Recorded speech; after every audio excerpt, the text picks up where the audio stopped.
Most people are not controlled by other people. They are controlled by the illusion they have about themselves, and that is far more dangerous. You can lie to a person, you can threaten them, you can manipulate their emotions, but none of that is as powerful as making them defend a lie they already believe. Think about it. Why does an intelligent person defend an obviously bad decision? Why does a successful person secretly need strangers to admire them? Why does someone who claims they want freedom become terrified the moment people stop approving of them? The answer is uncomfortable. We rarely protect reality. We protect the identity we built around it. François de la Rochefoucauld understood this centuries ago. He studied the hidden motives beneath friendship, loyalty, virtue, generosity, love, and ambition. And what he discovered was disturbing. Human beings can turn almost any weakness into a respectable story. Vanity can look like kindness. Fear can look like wisdom. Insecurity can look like ambition. Even pride can disguise itself as morality. But here is where this becomes dangerous. If someone discovers the illusion you are protecting, they may discover exactly how to control you, and you may never realize it is happening.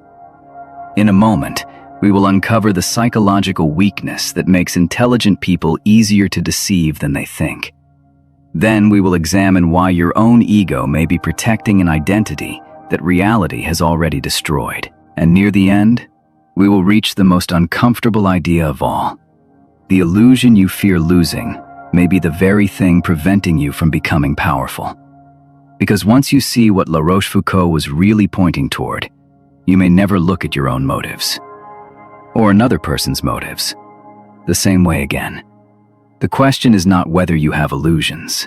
The question is, which illusion would destroy you if it disappeared tomorrow? Number 1. The most dangerous lie is the one you believe. Most people think power comes from knowing the truth. La Rochefoucauld would have recognized something more disturbing. Power often begins when you stop believing the stories that make you comfortable. The dangerous person is not the one who lies well. It is the one who can see why everyone else needs the lie. Look closely at modern life. People say they want freedom, yet they fear being judged. They say they want success, yet secretly need approval. They say they want honesty, yet become defensive when honesty threatens their identity. And this creates a strange paradox. The more desperately you need your self-image to be true, the easier you are to control. But there is another layer. What if the person manipulating you is not another human being? What if it is the version of yourself you have spent years protecting? La Rochefoucauld spent much of his life observing the distance between what people claimed to value and what secretly moved them. He understood that vanity rarely announces itself as vanity. It arrives disguised as principle, loyalty, kindness, even morality. And once you learn to recognize that disguise, ordinary behavior starts looking different.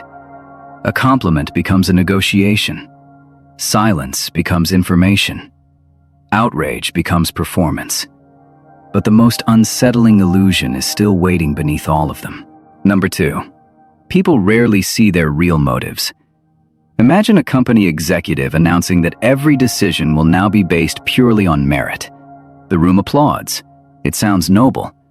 But then one candidate receives a promotion. The executive calls it merit. The employees call it favoritism. Both sides believe they are being rational. Here's the strange part. They may both be sincere. Human beings are remarkably talented at constructing explanations after desire has already made the decision.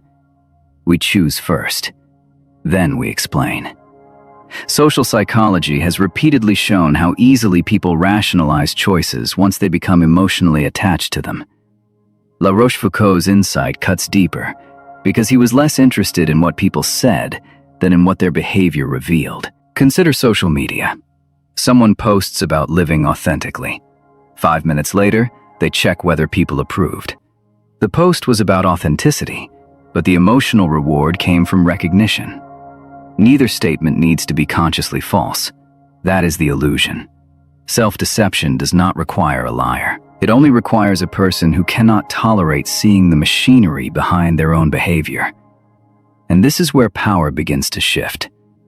Once you understand that people protect their explanations more fiercely than their interests, you can predict where they will become irrational. But there is an even stranger problem. The same blindness exists inside you. Number 3. Your ego can become your prison. A young founder loses a major investor. Instead of admitting the business model was flawed, he blames the market. Then he blames the investor. Then the team. Each explanation protects something deeper, the belief that he is the kind of person who cannot fail. Months later, the company collapses. From the outside, the mistake looks obvious. From inside his mind, every new explanation seemed reasonable. This is how ego protects itself. It does not always shout. Sometimes it whispers intelligent arguments. That is why intelligence alone does not protect you from illusion. In some cases, intelligence makes the illusion stronger because a clever mind has more tools for defending what it already wants to believe. This appears everywhere. A politician calls criticism misinformation. An investor calls a losing position a temporary setback. A person rejected by someone they love decides the other person was never worthy anyway. The explanation changes, but the emotional function remains identical. Protect the self. La Rochefoucauld's darker observation is that pride can survive almost anything if it can change the story. But what happens when the story becomes more valuable than reality itself? That question leads to the mechanism behind one of the most powerful illusions humans create. Number 4. The mind protects identity before truth. Here is a simple thought experiment. Imagine two people watching the same political speech. One supports the politician. The other despises him. The speech is identical, yet one hears courage while the other hears arrogance.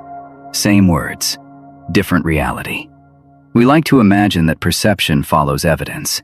Often, identity comes first, and evidence follows. In the age of algorithms, this becomes even more powerful. Platforms learn what makes you angry, what confirms you, what frightens you, and what keeps you watching. Then they feed you more of it. Soon, the world begins to look exactly like your existing beliefs. You feel informed.